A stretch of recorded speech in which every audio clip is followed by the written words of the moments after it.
দক্ষিণ চব্বিশ পরগনার নদী জঙ্গল ঘেরা সুন্দরবন অঞ্চলের মানুষের জীবনযাত্রার মান উন্নয়ন, আবাস যোজনা এবং গ্রামীণ কর্মসংস্থানকে আরও গতিশীল করতে গুরুত্বপূর্ণ প্রশাসনিক বৈঠক করলেন রাজ্যের পঞ্চায়েত মন্ত্রী দিলীপ ঘোষ।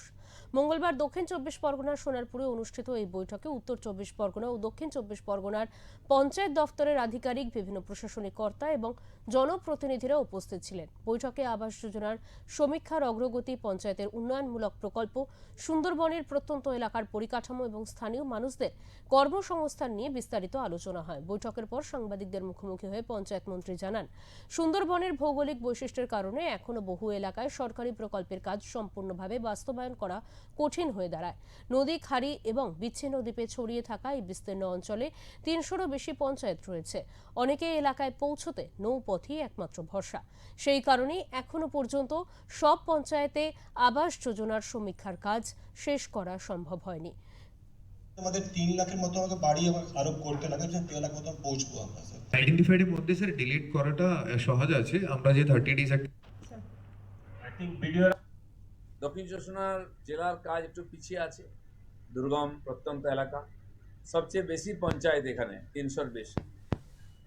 সবচেয়ে গরিব জেলার মধ্যে একটা আছে। তাই আমাদের কাছে একটা চ্যালেঞ্জ, সুন্দরবন এলাকার বিস্তীর্ণ এলাকায় যে মানুষ থাকেন, তারা বাঘের সঙ্গে লড়াই করে, কুমিরের সঙ্গে লড়াই করে থাকেন।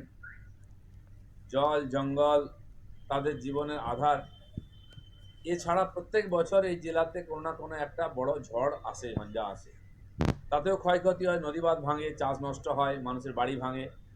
যেন এখানকার সাধারণ মানুষের জীবনের উন্নয়নের জন্য এই যে প্রাথমিক বিষয়গুলো, শৌচালয়, আবাস, রাস্তা, খাওয়ার জলের ব্যবস্থা, জিরামজির মাধ্যমে তাদের কাজের ব্যবস্থা, এটা করে দেওয়াটা আমাদের কাছে একটা বড় চ্যালেঞ্জ। কেন্দ্র সরকার যথেষ্ট টাকা দিয়েছেন গ্রামের উন্নয়নের এবং পঞ্চায়েতের জন্য। আর আগে কিছু প্রকল্প স্কিমের ব্যাপারে যদি রেস্ট্রিকশন ছিল, এখন সেটাও তুলে দেওয়া হয়েছে।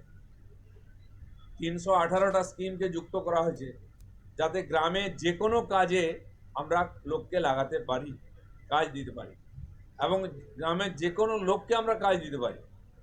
স্কিল, সেমি স্কিল, আনস্কিল, যে কোনো মানুষ, তাদের জন্য মজুরির স্তর অনেক বেশি করা হয়েছে, 300 থেকে 600 পর্যন্ত। সেই জন্য পরিযায়ী শ্রমিকরা ফিরে এলে তাদেরও কাজ দেওয়া যাবে, স্থানীয় মানুষকে কাজ দেবে, কেউ যেন ঘর ছেড়ে না যায় এখান থেকে।